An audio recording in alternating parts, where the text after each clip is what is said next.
Possession of narcotics, attempted armed robbery. This has to be a mistake. Aggravated robbery. These ugly escape. Words. Intent to kill. In such a pretty place. Yet here stands the man. This is my favorite spot. Behind them. Come out here and just stand and just look at the beauty, the freedom. Danny Amos's road to freedom is as long and broken as any ever taken. Give you a peace of mind.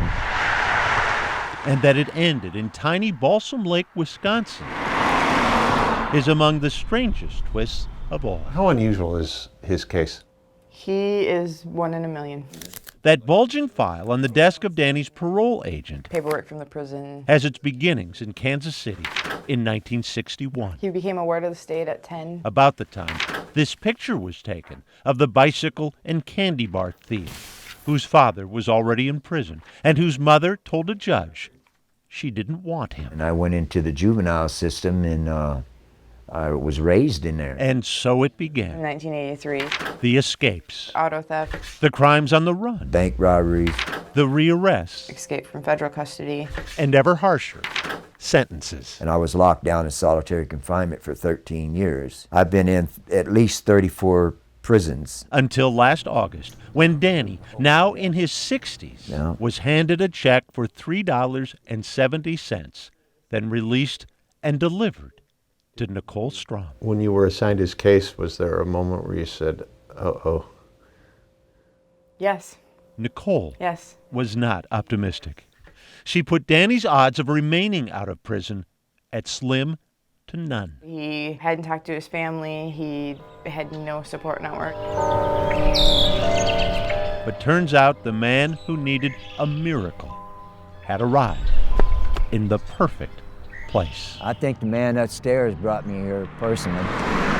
Alliance Church of the Valley Yep. was the first to answer. Good to see you. Good to see you. Nicole's plea for help. Hi. All right. One of the things that caught my attention was how lost he was coming back into society. Oh, it was overwhelming. Take Danny's first trip to Walmart. The electronic doors that open. That shocked me that you walk up to them and they open up like that. He had never had to pick out sizes. He had never had to buy underwear. I didn't even know how to use a can opener. Danny spent his first 6 months of freedom in this homeless shelter converted from the old county jail. These used to be the cells. Danny would know. I escaped from this jail. Among the witnesses? Yep. Doreen Hendrickson. He had handcuffs on and he was just a trucking. The retired courthouse worker. And I said, that was you? Who's now renting Danny the home. He's coming alive. He's fixing up and furnishing. Yeah. With the community's donations. All given to me. Danny's driving lessons were a gift too, from Dana Frank. Some of the biggest pleasure I got out of it is just watching Danny's face. This is his farm right here. Dana's farm has become Danny's favorite place. He just saw that and was like, can I ride it? He'd drive up and down the yard smiling like a kid.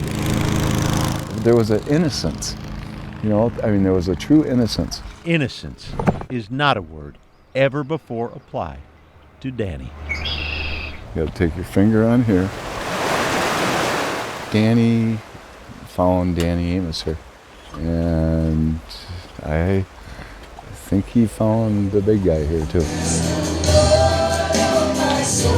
Danny is now a member at Alliance Church of the Valley. How about a thigh? A volunteer. Would you like some barbecue sauce?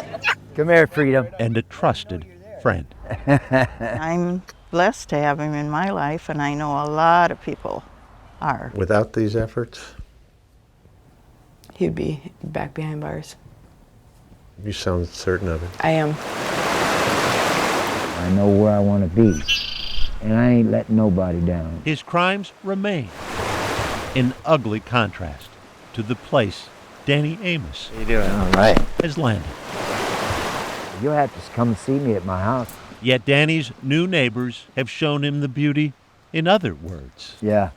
'Cause yeah. like love and trust and hope. Ain't no doubt about it. Boyd Huppert, KARE 11 News, Polk County, Wisconsin.